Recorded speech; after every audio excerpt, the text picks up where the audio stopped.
Praise the lord. ప్రభు పేరిట మరొక దినంలోకి మీకందరికీ వందనాలు. ఈ దినం ప్రభు మన కొరకు ఏర్పాటు చేసుకున్న వాక్య భాగము యోహాను సువార్త 2వ అధ్యాయము 1-11 వచనాలు. 3వ దినమున గలిలయలోని కానా అను ఊరిలో ఒక వివాహం జరిగెను. యేసు తల్లి అక్కడ ఉండెను. యేసును ఆయన శిష్యులను ఆ వివాహమునకు పిలువబడిరి. ద్రాక్షారసం అయిపోయినప్పుడు యేసు తల్లి వారికి ద్రాక్షారసం లేదని ఆయనతో చెప్పగా, యేసు ఆమెతో, అమ్మా, నాతో నీకేం పని? నా సమయం ఇంకనూ రాలేదనెను. ఆయన తల్లి పరిచారకులను చూచి, ఆయన మీతో చెప్పునది చేయుడనెను. యూదుల శుద్ధీకరణ ఆచార ప్రకారం 2 తూములు పట్టు 6 రాతి బానలు అక్కడ ఉంచబడి ఉండెను. యేసు ఆ బానలు నీళ్లతో నింపుడని వారితో చెప్పగా, వారు వాటిని అంచుల మట్టుకు నింపిరి. అప్పుడాయన వారితో, మీరిప్పుడు ముంచి విందు ప్రధాని యొద్దకు తీసుకొని పొండని చెప్పగా వారు తీసుకొని పోయిరి. ఆ ద్రాక్షారసం ఎక్కడ నుండి వచ్చెనో, ఆ నీళ్లు ముంచి తీసుకొని పోయిన పరిచారకులకే తెలిసినది గాని, విందు ప్రధానికి తెలియకపోయెను గనుక, ద్రాక్షారసమైన ఆ నీళ్లు రుచి చూచినప్పుడు, ఆ విందు ప్రధాని పెండ్లి కుమారుని పిలిచి, ప్రతి వాడును మొదట మంచి ద్రాక్షారసం పోసి, జనులు మత్తుగా ఉన్నప్పుడు జబ్బు రసం పోయెను. నీవైతే ఇదివరకును మంచి ద్రాక్షారసం ఉంచుకొని ఉన్నావని అతనితో చెప్పెను. గలిలయలోని కానాలో యేసు ఈ మొదట సూచక క్రియను చేసి తన మహిమను బయలుపరచెను. అందువల్ల ఆయన శిష్యులు ఆయన యందు విశ్వాసముంచిరి. హల్లెలూయా! హల్లెలూయా! పరిశుద్ధ దేవుడు ఈరోజు ఈ వాక్య భాగం ద్వారా మనతో మాట్లాడడానికి ఇష్టపడుతూ ఉన్నారు. ఈ వాక్య భాగంలో మనందరికీ తెలుసు, ఇదిగో కానా పెండ్లి విందులో యేసుక్రీస్తు ప్రభువారు నీటిని ద్రాక్షారసముగా మార్చినటువంటి విషయము. ఇది మొట్టమొదటి సూచక క్రియ కూడా యేసుక్రీస్తు ప్రభువారు ఈ లోకంలో శిష్యులకు ముందు చేసినటువంటి మొట్టమొదటి సూచక క్రియ. యేసుక్రీస్తు ప్రభువారు గలిలయలోని కానా గ్రామంలో జరిగిన ఒక పెండ్లికి అక్కడికి పిలువబడ్డారు. ఈ అద్భుతం ద్వారా యేసుక్రీస్తు ప్రభువారు తన మహిమను బయలుపరచగా, ఆయన శిష్యులను కూడా మరింతగా విశ్వసించటానికి, విశ్వాసంలో బలపడటానికి ఈ సూచక క్రియ ఎంతో ఉపయోగపడింది. పెండ్లికి యేసుక్రీస్తు ప్రభువారు ఆహ్వానించబడటం. కానా గ్రామంలో పెండ్లి జరుగుతుంది.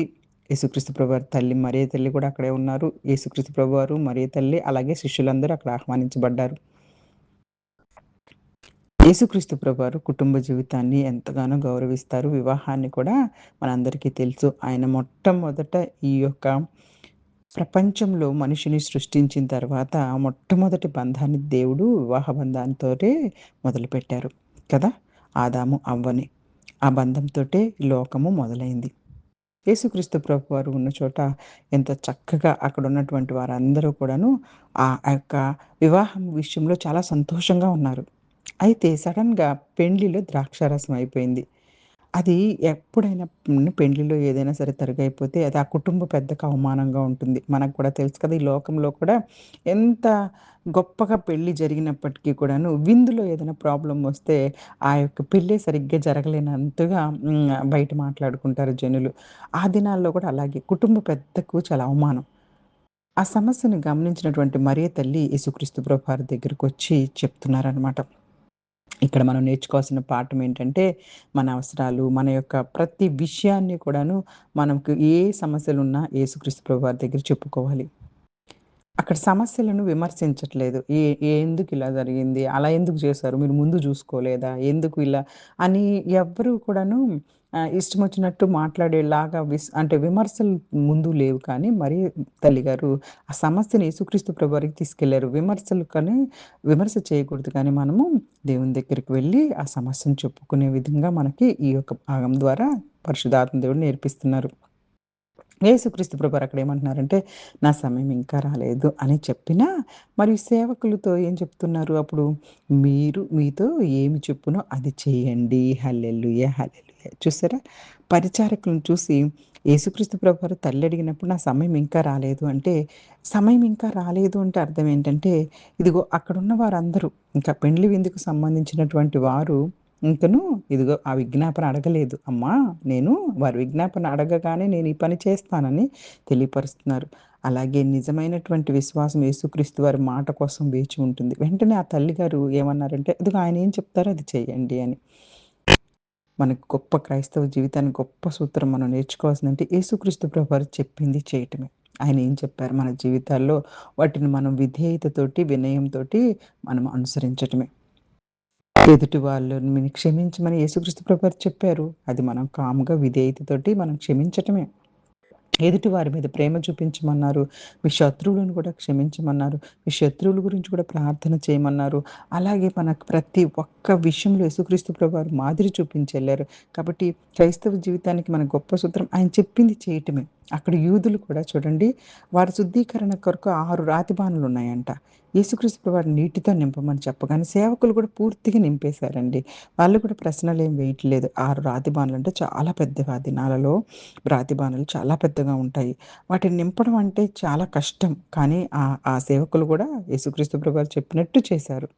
కాబట్టే అద్భుతాన్ని చూసారు వారి జీవితంలో. మనం కూడాను విధేయత పాటిస్తే ఖచ్చితంగా మన జీవితాల్లో అద్భుతాన్ని చూస్తాము. రాతి బానలు అక్కడ నింపిన తర్వాత చూడండి అక్కడ ఆ ద్రాక్షారసము నింపిన వెంటనే అప్పుడాయన వారితో మీరిప్పుడు ముంచి విందు ప్రధాని యొద్దకు తీసుకొని పొండని చెప్పగా, ఆ ద్రాక్షారసం అసలు ఎక్కడి నుండొచ్చినా ఆ నీళ్లు ముంచి తీసుకొని పరిచారులకే తెలిసింది గానీ విందు ప్రధానికి గూడా తెలియలేదంట. పెండ్లి అధికారి గూడా రుచి చూసినప్పుడు ఇది ఎంత అత్యుత్తమ ద్రాక్షారసం ఉందేంటని ఆశ్చర్యపడి, అసలు ఈ ద్రాక్షారసం ఇప్పటి వరకు ఎక్కడ దాచావు అని అడుగుతూ ఉన్నారు. హల్లెలూయా! హల్లెలూయా! యేసుక్రీస్తు ప్రభువారిస్తే అదెప్పుడూ ఉత్తమముగా ఉంటుంది. దేవుని యొక్క ఆశీర్వాదము సాధారణమైన దాన్ని అసాధారణమైనగా మార్చగలదు. ఇది విధేయత వలన వచ్చినటువంటి గొప్ప సూచక క్రియ. ఇది మొట్టమొదటి యేసుక్రీస్తు ప్రభువారు చేసిన సూచక క్రియ. ఆయన మహిమను ప్రత్యక్షపరుచుకున్నారు. శిష్యులు కూడా ఆయనను విశ్వసించారు. మన జీవితాల్లో యేసుక్రీస్తు ప్రభువుని మనం ఎల్లప్పుడూ కూడాను ఆయన యందు విశ్వాసం ఉంచితే మన లోటులను సమృద్ధిగా మార్చగలరు. నీరు ద్రాక్షరసంగా మారినట్టే మన బలహీనతలను ఆశీర్వాదాలుగా మార్చగలరు. ఎప్పుడు మన కుటుంబాల్లో ఉన్నటువంటి లోటుపాట్లను తీర్చే అంటే మనకి డబ్బులు తక్కువైతే డబ్బులిస్తారని, లేకపోతే ఇంకేదో ఏదో ఎప్పుడు చూసినా లోకపరమైనవి కాదు గానీ, మన బలహీనతలనన్నిటిని తీసివేసి మనకు ఆశీర్వాదాలుగా మార్చగలుగుతారు ఆయన యందు విశ్వాసం ఉంచితే. సమస్య యేసుక్రీస్తు ప్రభువారి ముందు ఉంచడం విశ్వాసానికి గొప్ప ఉదాహరణ. మనకొచ్చిన సమస్యను ఆయన దగ్గర చెప్పుకోవడమే గొప్ప విశ్వాసానికి మనం ఉదాహరణగా ఉండగలుగుతాం. సేవకులు కూడా ప్రశ్నించకుండా యేసుక్రీస్తు ప్రభువారి మాట విన్నారు. వారి విధేయత వల్లనే అద్భుతం జరిగింది. యేసుక్రీస్తు ప్రభువారు ఆ యొక్క నీటి బానలలో ఉన్న నీటిని ద్రాక్షారసంగా మార్చడం ద్వారా తనలో ఉన్న నూతనమైనటువంటి కృపను చూపించారు. కాబట్టి మన జీవితంలో ఆనందము, శాంతి, ఆశ, బలము తగ్గిపోయినప్పుడు ఇదిగో మనం మరొకసారి ఈ యొక్క వివాహంలో యేసుక్రీస్తు ప్రభువారు చేసిన అద్భుతాన్ని గుర్తు చేసుకుంటే యేసుక్రీస్తు ప్రభువారు ఇంకా ఖాళీ పాత్రలను నింపగలరు. ఆయన మన కన్నీళ్లను ఆనందంగా, మన బలహీనతలను శక్తిగా, మన లోటును ఆశీర్వాదంగా మార్చగలరు. కాబట్టి ఈ దినం మనం నేర్చుకున్నటువంటి వాక్య భాగం ద్వారా ఆయన మీతో ఏమి చెప్పునో అది చేయుడి. హల్లెలూయా! హల్లెలూయా! ఆయన మనతో ఏం చెప్తున్నారో అది చేయటానికి మనందరము విధేయులుగా ఉండాలని కోరుకుంటూ, ఈ చిన్ని వాక్యాన్ని దేవుడు ఆశీర్వదించి దీవించును గాక. ఆమేన్. God bless you all. God bless you all.